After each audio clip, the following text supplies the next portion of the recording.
Right ఇక సూర్యాపేట జిల్లా స్నేహానగర్లో ప్రేమోన్మాది ఘాతుకానికి పాల్పడ్డాడు.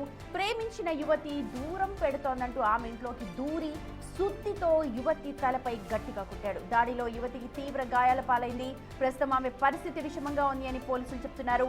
మెరుగైన చికిత్స కోసం హైదరాబాద్కు తరలించామంటున్నారు. నిందితుడిని పట్టుకున్నారు. స్థానికులు స్తంభానికి కట్టేసి దేహశుద్ధి కూడా చేశారు. అయితే వ్యవహారాన్ని తీవ్రంగా పరిగణిస్తామంటున్నారు పోలీసులు. నిందితుడిని కఠినంగా శిక్షిస్తాము అంటున్నారు.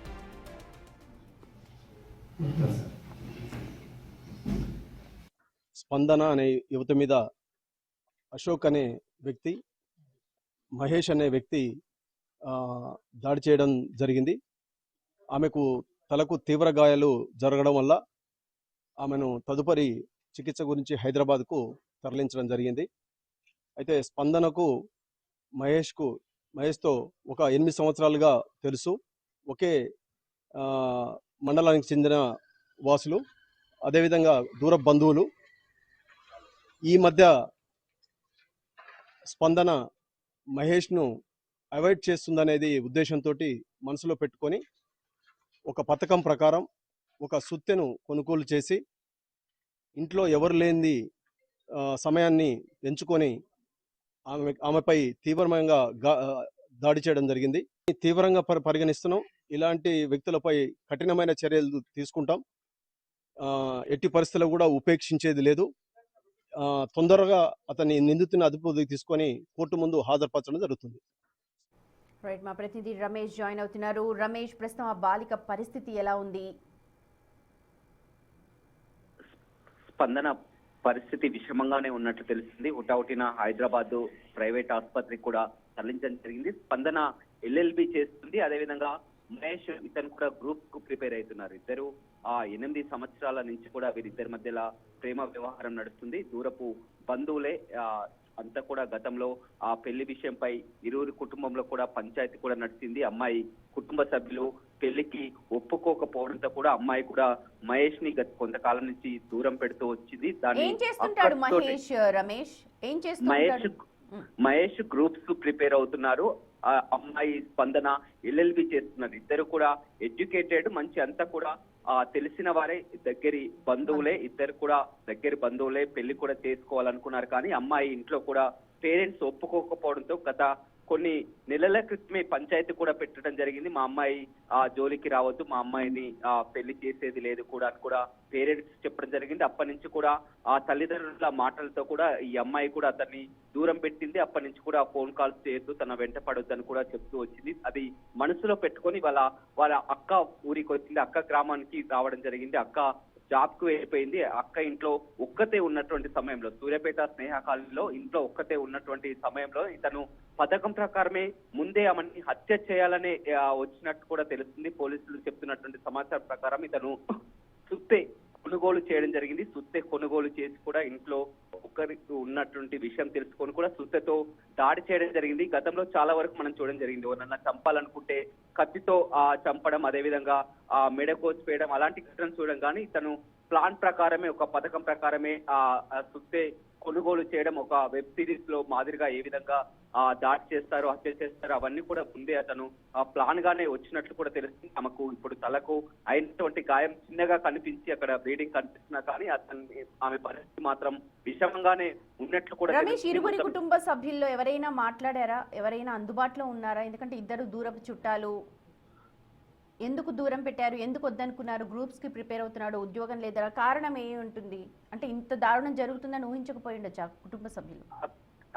ఖచ్చితంగా ఇంత దారుణం జరుగుతుందని ఊహించలేదు. అయితే ఇద్దరు కుటుంబ సభ్యుల మధ్య కూడా ఉన్నటువంటి సంబంధాల పట్ల కూడా వారిద్దరు ఇష్టపడ్డప్పుడు కూడా అబ్బాయి ఇంకా సెట్ కాలేదు. అమ్మాయి కూడా చదువుతుంది. అమ్మాయి కూడా జాబ్ ఉన్నటువంటి వ్యక్తికి పెళ్లి చేయాలని కూడా చూస్తున్నటువంటి పరిస్థితి కనిపిస్తుంది. అబ్బాయి మాత్రం ఇంకా అతను స్థిరపడలేదు. ప్రస్తుతం మాత్రం గ్రూప్ కు ప్రిపేర్ అవుతున్నటువంటి పరిస్థితి కనిపిస్తుంది. ఏదైతే ఇతర కారణాలతో మాత్రం పెళ్లి అయితే వద్దనుకోవడం జరిగింది. ఆ పెళ్లి వద్దనుకున్నటువంటి కారణంతో కూడా ఆ తల్లిదండ్రులు అయితే వద్దని చెప్పినప్పటికీ కూడా ఈమె కూడా ఒప్పించాలి కదా తల్లిదండ్రులని, ఎందుకు ఒప్పించుకోలేకపోతుంది? 8 సంవత్సరాల నుంచి కూడా ప్రేమించుకున్నాం, 8 సంవత్సరాల నుంచి కూడా అంతా కలిసే ఉన్నాం, కానీ తల్లిదండ్రులకు ఎందుకు చెప్పలేకపోతుందని పూర్తి కోపం కూడా ఈ స్పందనపై మహేష్ పెంచుకోవడం జరిగింది. 8 years ఈ విధంగా కలిసి ఉండి ఇప్పుడు తల్లిదండ్రులు వద్దని చెప్పినప్పుడు కూడా ఈమె చెప్పకుండా కూడా ఈమె తనని దూరం పెట్టడం, ఈ విధంగా చేయడం పట్ల కూడా అతను మొత్తం కూడా ఒక ఉన్మాదిగా మారిపోయినటువంటి పరిస్థితి అయితే కనిపించిందని చెప్పవచ్చు. రమేష్, స్థానికంగా ఎలాంటి మాటలు వినిపిస్తున్నాయి? రోజుకో చోట ప్రాంతం ఏదైనా కావచ్చు, అటు ఏపీ కావచ్చు లేకపోతే దేశం మొత్తం మీద ఆడపిల్లల మీద దాడులు, ఏదో ఒక కారణం మీద ఆడపిల్లల మీద దాడులు జరుగుతూ ఉన్నాయి. ఇతను మాత్రం పూర్తిగా ఇందులో ఎలాంటి రీజన్ లేదు. 8 సంవత్సరాలుగా గాఢంగా లవ్ చేసుకుంటున్నటువంటి పరిస్థితి. ఇప్పుడు తల్లిదండ్రులు ఒప్పుకోకున్నప్పుడు కూడా ఈమె ఎందుకు తల్లిదండ్రులకు నచ్చజెప్పలేకపోతుంది అన్నటువంటి కారణమే ఈమె దూరం పెడుతుంది అన్నటువంటి ఒకే ఒకటి కారణంతో అటు ఆమెని చంపాలనే శ్రీప్లాన్ గా అతను చంపాలనే ఇంట్లోకి రావడం జరిగింది. అయితే ఆమె అక్క ఇంటికి వచ్చి కూడా గత 3 రోజుల క్రితమే అక్క ఇంటికి వచ్చింది. అక్క ఇంట్లో ఉన్నటువంటి సమయంలో అక్క జాబ్కి వెళ్ళినటువంటి సమయం చూసి ఇంట్లో ఉన్నటువంటి సమయంలో తను ఇంట్లోకి చొరబడి సుత్తతో దాడి చేయడంతో ఆమె గట్టిగా కేకలు అరుపులు వేయడంతో కూడా చుట్టుపక్కల వారంతా కూడా ఒక్కసారిగా రావడం, అతన్ని పట్టుకోవడం, స్తంభానికి కట్టేయడం, అతన్ని బాధడం, పోలీసులకు అప్పగించడం, ఇవన్నీ కూడా చూడడం జరిగింది. మొత్తం ఆ సమయంలో కూడా వెంటనే స్పందించి చుట్టుపక్కల వాళ్ళు స్పందించి రాకపోయినట్లయితే ఖచ్చితంగా అమ్మాయి ప్రాణాలు కోల్పోయేది. ఇప్పుడు అదృష్టవశాత్తు అమ్మాయి మాత్రం ఇప్పుడు ఇంకా ప్రాణాలతో ఉంది. అయితే తలకు బలమైన గాయం కావడంతో కూడా పరిస్థితి ఇప్పుడే చెప్పలేమని కూడా డాక్టర్లు చెప్తున్నారు. పోలీసులు అతన్ని కేసు నమోదు చేసుకొని ప్రస్తుతం సూర్యాపేట పోలీసుల అదుపులో ఉన్నట్టు తెలుస్తుంది. అయితే బంధువులు మాత్రం మండిపడుతున్నటువంటి పరిస్థితి కనిపిస్తుంది. అతని కుటుంబంపై కూడా మండిపడుతున్నారు. గతంలో కూడా చెప్పడం జరిగింది, మా అమ్మాయి జోలికి రావద్దని పెద్ద మనుషుల సమక్షంలోనే మాట్లాడుకోవడం జరిగింది. ఇంత దారుణానికి ఒడిగడతారని మేము అనుకోలేదని కూడా అమ్మాయి తల్లిదండ్రులంతా కూడా కన్నీరు మున్నీరుగా విలపిస్తున్నటువంటి పరిస్థితి. రమేష్, జరిగిన సంఘటన వెంటనే స్థానికులు అలర్ట్ అయ్యారు కాబట్టి మీరు అంటున్నారు, అండ్ విజువల్స్ లో కూడా మనం చూస్తున్నాం, స్తంభానికి కట్టేశారు. స్తంభాన్ని కట్టేసిన తర్వాత పోలీసులకు పిలిచారు, కానీ కట్టేసిన సమయంలో కూడా తను ఏదో మాట్లాడుతూ ఉన్నాడు. ఇంకా ఎక్కడ కూడా ప్రేమ, పశ్చాత్తాప్ అలాంటిది ఏం కనిపించట్లేదు.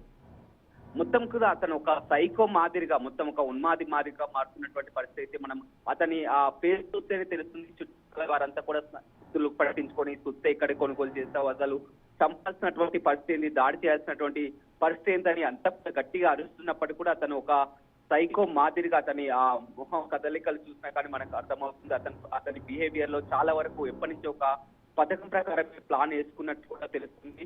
ఈ సమయంలో మొత్తం కూడా చుట్టుపక్కల వారు అంతా వచ్చి ఆ పాపని, అమ్మాయిని అయితే రక్షించే ప్రయత్నం అయితే చేయడం జరిగింది. కానీ ఇప్పుడు ఇప్పటికీ పరిస్థితి అయితే విషమంగానే ఉన్నట్లు వైద్యులు చెప్తున్నారు. ఏదేమైనప్పటికీ కూడా ఇలాంటి ఘటనలు తరచూ జరుగుతున్నా కానీ ఎలాంటి మార్పు రావడం లేదు. వీరు దగ్గరి బంధువులు, అందులో మళ్ళీ ఈ అమ్మాయి LLB చేస్తుంది, అతను కూడా గ్రూప్స్ కు ప్రిపేర్ అవుతున్నారు. ఇంట్లో ఒప్పుకోనట్లయితే మళ్ళీ ఒప్పించైనా కానీ అమ్మాయిని తీసుకొని వెళ్ళడం, పెళ్లి చేసుకోవడం, పెద్దల సమక్షంలో ఇలాంటి ఘటనలు చాలా వరకు చేయొచ్చు. కానీ ఈ విధంగా ఆ అమ్మాయి తల్లిదండ్రులు ఒప్పుకోలేదన్నటువంటి కారణంతో అమ్మాయి కూడా తల్లిదండ్రుల మాట విని దూరం పెడుతుంది. కాబట్టి అది అంతా అర్థం చేసుకోకుండా ఇలా ఒంటరిగా ఉన్నటువంటి అమ్మాయి ఇంటికి వెళ్ళి అక్క ఇంట్లో ఉన్నటువంటి సమయంలో చూసి హత్య ప్రయత్నం చేయడం అనేది దారుణమైనటువంటి విషయం అని తెలుసుకోవచ్చు. కానీ అతను ముందు పథకం ప్రకారం ఇదంతా తెలిసినట్లు కూడా పోలీసులు చెప్తున్నటువంటి పరిస్థితి కనపడుతుంది. రైట్ రమేష్, మొత్తానికి ప్రస్తుత సమాజంలో ప్రతి ఒక్కరు గుర్తుపెట్టుకోవాల్సిన విషయం, ప్రేమ బలవంతంగా ఎప్పుడు కూడా రాదు. ప్రేమ దక్కకపోతే చంపేస్తాము అన్న